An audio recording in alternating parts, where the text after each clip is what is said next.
Aloha, it's Dave Lawrence. How are you? Big mahalo for tuning in. Today we have a very special guest on the line, and he's speaking with us in advance of a pair of dates next month in the islands. January 20th, he'll be on Maui at the Mac in Kahului, and the very next night they're going to be performing at the Hawaii Theater here in Honolulu, and we just don't have a lot of rock at the Hawaii Theater. It's been a while that I can even think of anything like that that's been in that gorgeous room. The band are touring behind their second album, All at Once. They're from California. They're known for unusual instrumentation.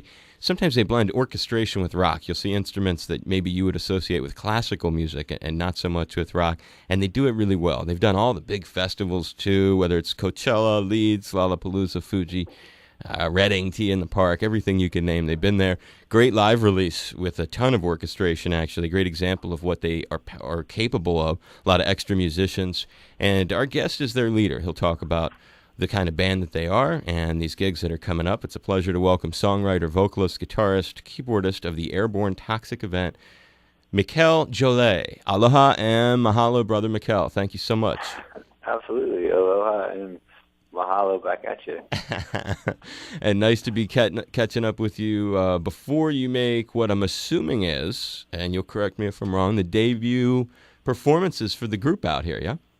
Yeah, no, this will be our first time ever in Hawaii together. We've all been there separately, but yeah, our first time as a band. Tell me about those separate, because people here, as you know, we're a real isolated archipelago, and people have a interest in people's background and connection with the islands. Sure. How long does it go back? Well, the last trip I was there, the first time I was there, I went to the North Shore. I was 16, and it was like a family trip, and it was like your basic Hawaiian vacation. And then I had a friend get married in Maui, and so we all went to Maui. And then the last time was actually last year. I went there, and it was a few of us, and we did we stayed on the Big Island, and then we did a motorcycle trip where we went, did like a full lap of the island on Harleys, and toward the volcano and like caves and all that kind of stuff, and just like seeing the island from a bike was really great. It was actually that was my favorite one. That is a way a lot of people enjoy, and that's a great island to do that. They don't call it the Big Island for nothing. Yeah, you can see so much, and then it's perfect for riding because it's just two-lane highways are generally speaking what you want on a bike, because the real issue on a bike is always other cars and traffic and things like that. So, yeah, man, it was great. It was a really, really just relaxing time. I gotta say, I really enjoy my trips to that island. There's something magical about that volcano too. When you're over there, did you get to see anything unusual when you visited the volcano? Man, there was some smoke coming out of a crater, and then some of the pits that were steaming were pretty interesting. That's not something I'd ever really seen before, so that was cool. Yeah, I dig those too. And then it was just a really good time to go there, 8 days. And then for this trip that the band's taking, we're taking some time. It's funny, this is one of those trips where it's yeah, man, got to pay your dues, got to play Hawaii. We're so psyched. I mean, we literally were all right, let's go to Hawaii. We're like, yeah, done. I think the discussion lasted literally 20 seconds, maybe. Okay. If that. Yeah, it's a real no-brainer, I guess, when it comes to playing here. Well, hopefully during it's just fun. I mean, it's just going to be so much fun, and it's such a different kind of thing. I mean, we've been on a bus this whole year we've been to Europe 5 times. We've been all the way to Alaska. We played in Anchorage, and then we've done all of Canada and then the United States a couple laps, and we've just been living on the road. And cities, they all look the same after a while. The rock cliche that cities look the same is really true, but I think in this instance it will not be true. I think this is an instance where it'll actually be very, very different, and we're really looking forward to it. It's a special city. That's why I moved here from Boston. From Boston. Yeah, I don't blame you. Yeah, after 12 years there, bro, that was enough. We played the Orpheum last time we were in Boston. What a great hall, huh? That's yeah, it's really cool. It's a really good theater. Except I climbed up in the balcony with the microphone, and then I almost fell off the second-story balcony. So that was a little bit sketchy. But other than that, it was really fun. Saw so many shows there, bro. Got a lot of memories. A lot of memories when you say the Orpheum. It was great. When we were first coming up, we opened for Franz Ferdinand there, and it was early on, it was just one of those great nights where you're like playing with somebody you really like think is great, and like to be at the time, it just looked like the biggest hall we'd ever seen. I mean, we've since played much bigger places, but like, you know, it looked enormous for a new band. And then so it felt like coming full circle to be able to, you know, play our own show there and have our own fans there and do our own thing. It was actually kind of a special night for us. That place is a lot. You know what that place is like? It's like two places that come to mind. One, it's a lot like the Beacon. Yeah, I'm sure you've done the Beacon in. Yeah. Right. I mean, Orpheum, Beacon. It seems like about the same. Similar. The Beacon's a little more ornate, I think. The Beacon's like a little like the Orpheum's more like got like that old vaudeville kind of like vibe to it. Like there's like 16 pipes in the rafters or something like that. Right. That's a good call. Yeah, that's a good distinction. And you'd have a great view, too, no question. The view that you've had of these venues far surpasses mine, young man. And the other place, actually three places that come to mind. That's number one. Second would be the Tower Theater in Philly, which it reminds me of. Yeah, I don't know that joint. We haven't played that. We played, I think, the Electric Factory last time. Oh, I'm sure it's coming, brother. I'm sure it's coming. You'll stand there and you go, man, I remember that DJ in Hawaii was telling me. And then the third place it reminds me of is the Hawaii Theater, because it's really it's about half the size probably of the Orpheum. I don't know what the exact capacity. I think it's 1,800. I'm not quite sure on the capacity. The Orpheum's about 3,000. Yeah, right. So then I'm right. It's about half the size of that. Maybe it's less. Maybe it's 15, 12. Whatever it is, you're going to be coming there. And as I said in the introduction, there's not a lot of... In my 9 years, almost 10 years of living here, I can't think of a whole lot of rock, really, that's been in there. And so, and you're not a real hard rocking band, but yet, you know, I call it a rock band. Talk a little bit for fans, what this is going to be like in terms of, for people who are totally unfamiliar with the band, but are into contemporary music. Just kind of talk from your heart about what you're doing and what you're going to present here.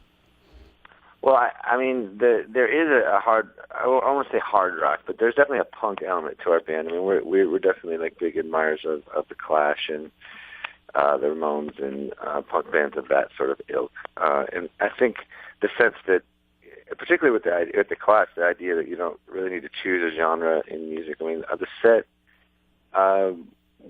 We do everything from, there's some really quiet ballads to the really big epic things that I think we're probably more known for, to like there's a good 40 minutes of the set where we're just screaming into microphones and playing loud guitars and the whole place is sort of jumping. The way I always think of it is like a rock and roll show has to happen to you, not really in front of you, you know, or like that whole Andy Warhol idea that, you know, something as opposed to nothing has to happen. And like we're always just trying to make something happen on stage, you know, and sometimes, you know, it varies every single night. It's got to be spontaneous. But, you know, a good rock show feels like the last night on earth, you know, like by the end, the whole place, and you as well on stage, everyone's just like, you know, it doesn't matter what happens tomorrow. What happens right now is what's important. It's like, it's really like, it's got to feel like it's this thing that's it's visceral, it's cathartic or whatever. So I think our shows we're sort of, that's our goal every night. And I think when we're doing it well, that's what happens. But, yeah, that reckless thing is really a part of rock. Yeah, it's a real big part of sort of our DNA too. I mean, it's funny because like we've done like the like Disney Concert Hall here in LA with the string quartets and choirs, and we've done these like big sort of like symphony shows and stuff. But then, you know, like our crowd, you know, they like a crazy rock show. You know, like sweaty, screaming, jumping off your amp, diving into a crowd, pulling people on stage, antics in the rafters, like rock show. And like we've like half the nights, that's what it is. I think it's mostly just that we don't see a distinction. You know, you said to speak from the heart. So I mean, the difference I think is just we literally just don't see it. I don't see a distinction. I don't see why I have to choose the sound. And I think it's a very modern idea that a band has one sound. I don't think that used to be true as much. And now it's like you listen to a record and every song sounds the same, and it's all sort of different takes on the same guitar tone, same basic tempo, same basic whatever. And for us, it's like I don't see why we can't go from a whisper to a shout, and that's what our goal is every night, to go from the quietest, you know, sort of whisper of a song to the biggest, most overwhelming 63-piece orchestra plus screaming loud guitars plus, you know, vocal harmony filling the room, kind of cathartic moment with the audience. And that's what we're aiming for. In so many ways. When you think about that, listening to what you're saying, and you think of a song like Sometime Around Midnight, do you think that song misrepresents the true spirit of the way you just described the band is going to be a real rock show. And that's what I'm really looking forward to, quite frankly. That's why I said it's been a long time since we've had a real rock show. I mean, I don't call John Anderson acoustic with a bunch of sequencers running a rock show, or the jazz that I've seen in there. As much as I've loved it, had a great time, enjoyed what I saw. I'm not slagging it. It's just like... No, I understand. There's an energy to rock and roll. Otherwise, it's just folk with a backbeat. It's got like the whole point is this sort of visceral, cathartic. You know, you gotta feel like there might be a riot. You have to be a little bit scared, and if you're not a little bit scared, there's going to be a riot. Then it's not rock and roll. Then something's wrong. The point of rock and roll, the energy, is the visceral connection to the music. You know, it's not an intellectual exercise, unless it is. And then sometimes, you know, you can do that. And there's some bands like the National, for example, that do like kind of a rock and roll. It's a little bit more of an intellectual exercise, and I love it. Like, I love the National, so I'm not slagging that. I'm just saying that there's something about rock and roll that's visceral, that in the way that I understand it, that I like. Well, you pour it out, you know, just to balance that. The visceral aspect of Sometime Around Midnight is really there, too. I mean, in the way that there's no question it's a big build-up song and can cross boundaries and be something that can appeal on a multi-format level. But when you strip it down and you come up with maybe the reason that cat from U2 called it one of his favorite tunes, or the reason that so many people connect with it, is there is this cathartic thing. There is this pain that so many people can relate to on a variety of levels. Is that the same chick that you're talking about there, who when you broke up with her, that sort of began your serious songwriting, or at least that's what your Wikipedia page says, back in 2006? I think the press has made a lot more out of that than what happened. I mean, I don't think it's that interesting a story. I was dating this girl and we broke up, and I wrote a bunch of songs like every other jerk with a guitar. So I think the difference is that I was sort of taken off guard with the response that people had to all that writing, and since then, I think our band we really worked extremely hard. I mean, to sort of live up to the mantle that was sort of placed at us, you know, and it was, you know, there's almost, I see it as almost like a sacred sort of bond you have with your audience. They're putting faith in you to struggle with ideas and struggle with music, and I mean, this is your job as a musician or as an artist in general, I think, and then to present people with, you know, the result of that struggle, or you know, or maybe better put, present them with the struggle, and that moment, and that honest and that real reckoning that you're doing with yourself and with your music, and I think that is the mark of somebody who's like a servant, and you know, I definitely think of ourselves as servants. And I'm forever trying to live up to that mantle. Oh, you're gonna, man. Some days we do, and some days we fall short, and we're still very much working at it. It's got to be so difficult, you know, and this happens with lots of different cats. I've spent some time recently with Paramore, had a lot of insightful stuff actually come up in that. But when I think of that song in the same light of like, it's a gift. It must be wonderful for you, so rewarding as a musician that something like that could take off. But on the flip side, it must be incredibly difficult for both the reason that we said earlier that maybe it misrepresents the true sound of the band, because you know, and then on the flip. By the way, I don't think it does. No, I don't think it does represent the sound of the band. I think that there's a strong storytelling element to the song. That's true in almost all of our songs. There's almost the start of it. It's like kind of a folk song almost, and by the end, it's like a screaming rock song. That's actually a pretty good representation of the show. But there is a sense where you're like, people think that are outside your ilk, maybe sometimes think that your band is that one song or something. But I mean, man, from where I come from, like, I just don't care. I'm just glad we get to make music. I'm always psyched people just showed up. I'm always surprised when people show up. I'm glad that, you know, there's somewhere to park the bus. I'm glad we have a bus. I feel just like very privileged to even be in the position, and you know, like that's sort of like I don't really care as long as people show up, you know. And then once they're in the room, you know, who cares what got them there? And then, you know, you put on a show and tell some stories, and you know, have your moments with music that you're supposed to have. That's it.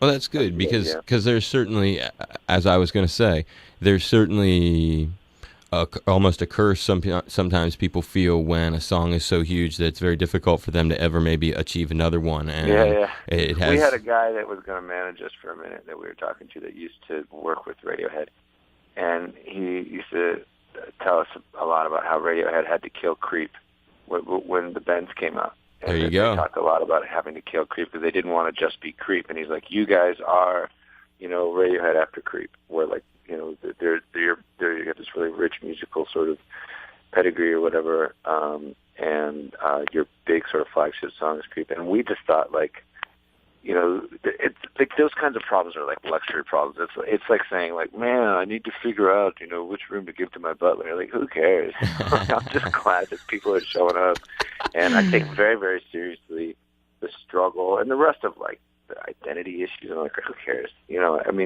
I want to make real music, and I feel a very strong connection with our fans, and it's real to me. And so that's what I care about. You know what I mean? Which room did the butler get then at your place? Yeah. As a sort of a final note before I let you go, because I could talk to you all day. You're a real easygoing guy. I hope you do come by the station, by the way. I'm trying to work with your people, have you come do a thing really? here. Yeah, that's, you know what? I'll send an email. I'll tell my manager. We can probably work that in. Yeah, Pete. Why not. I think we're all going to be there like a day or two early. Yeah, I've been working with Pete, so if you want to do it, we got a nice room, little Austin City Limits style thing. We're the big end. We're going all the way over there. I don't know why not. I mean, do it, brother. But anyway, I was going to end on this sort of note. You've done one thing that's cool about your band is, and a lot of people can say this, but I don't always get to talk to them. Letterman, Leno, Kimmel, Conan. You've done them all. You've done some other ones too. But what are the differences, if you can, for those of us who aren't that fortunate to play on all these shows? Tell us a little of the differences or maybe highlights from those experiences. Yeah, well, okay. So the friendliest of all of them is Leno, and both times we've done Leno twice. He's come out and he's like, man, I don't like, as much as people like sided with him on the whole Leno Conan thing, he's like a super down to earth, super friendly guy. He walks in the dressing room, he welcomes you. Nobody else does that. Everyone else, you're just kind of sitting backstage by yourself, wondering what's going to happen. Wow. So he's a super nice guy. Let's see, Letterman. Letterman was great because we got to play with the Letterman band, which is something people used to do a long time ago, and no one's done it in a while. But we got there early, and we sent some sheet music to Paul Schaefer, and then we went downstairs with Paul Schaefer and with the guys in the horn section, and worked out a whole horn part so that the Letterman band played with us, and that was great. Paul Schaefer was like, "Yeah, man, cool." He was just like the easiest guy to work with, and really just up for whatever. And he's like, "Yeah, people used to do this, and I don't know why they don't do it more." So he was exciting. And the other thing about Letterman is it's really, really cold. For some reason, Letterman keeps his studio at like 50 degrees or something. It's freezing in there. And so you always have to bring like extra warm clothes when you play Letterman, because we've played Letterman a few times now too. Kimmel is like backstage is like a party. It's basically a bar. And so like everywhere else, it's really quiet backstage, and everyone's kind of sequestered in their different little dressing rooms, and it's just this quiet little thing. If you go to Kimmel, you got your own dressing rooms, but then there's this common area, and it's just a bar, and there's food and drinks, and everyone's just hanging out. And like last time we were there, it was like us. I think it was like Sofia Vergara, some other Herman Cain. Was Herman Cain that one? No, Herman Cain was one. I don't remember. Whatever it is, but you're just hanging out, and you're just like drinking, and then carrying on, and then you go on stage, and do your thing, and then you come back, and they're like, "Hey, good job," and you talk to the other people. It's stuff like that. It was really just like he really is as sort of relaxed and cool as he seems on his show. That really is him. And what about Conan? Oh, Conan was great. Conan, he came up to us, I think the first time we ever played, and we were still a pretty small band, but he was a supporter, and he had us on, and he shook my hand, and he goes, wow, and he's huge. He's like 6'6", and he's got this huge, shocking, like red hair, and he looks down, and he goes, wow, hey, remember us when you're huge. He like shook my hand, and he was so excitable. It was like this huge elf. He's enormous, like wow, kind of elf guy. That is good. They're all like pretty entertaining folks. That was one of the funnest segments, dude. Thanks for taking me through the memories on that. I'm sure people will get a kick out of it. Hey, you travel safe. I look forward to seeing you when you're here. Hope this wasn't too much of a hassle to do today. Not at all. No, it was really enjoyable. I appreciate it. We're really looking forward to heading out there. All right, kid. I'll see you when you get here. I'll give you a big hug and a high five, and I'll work I appreciate that. that. with Pete and stuff. And Yeah, we'll come down. Absolutely. I don't see any reason why not. I mean, we're making that huge flight. We may as well. Yeah, well, you're doing the play a little bit alternatives. more. You're doing the alternative station. So with any luck, you can do the NPR station. Yeah, actually, we started on like public radio like before we ever were on commercial radio. Well, So, in the words of Conan O'Brien, don't forget us. no, you know what? I'll tell Pete. Absolutely. Yeah, I'm just fucking with you, dude. I give you another high five. Be safe. We'll talk soon. All right, take care, buddy. See you, Mikel. Aloha, everybody. This is Mikel Jollett from the Airborne Toxic Event, and this is a show that's really worth listening to with my friend Dave Lawrence. Aloha, everybody. This is Mikel from the Airborne Toxic Event, and we are getting informed at 4:20 with our friend Dave Lawrence. What's happening, Dave? Aloha, this is Mikel Jollett from the Airborne Toxic Event. And you've made a great choice, Hawaii. You're tuned into the only show that matters with my good friend Dave Lawrence. Wouldn't it be funny if this was like, and screw every other radio station? Yeah. Aloha, this is Mikel Jollett from the Airborne Toxic Event. And all things really are considered. Really? When you're tuned into my friend Dave Lawrence. Hey, brother Dave, let's make it a happy, healthy 420. Is this for real? This is listener-supported Hawaii Public Radio. 420? That's it. I love it. All right. Can we just keep the impromptu thing going? All right. Aloha, this is Mikel Jollett of the Airborne Toxic Event. And when I heard there was an opening in the 420 Club with my buddy Dave Lawrence, I moved quickly, very quickly. Am I really? All right. Then I waited in another really long line. And now finally, I proudly get my chance to say these magic words. Hey, brother Dave. Is it brother or brother? Oh, either or. Hey, brother Dave. Make it a happy, healthy 420.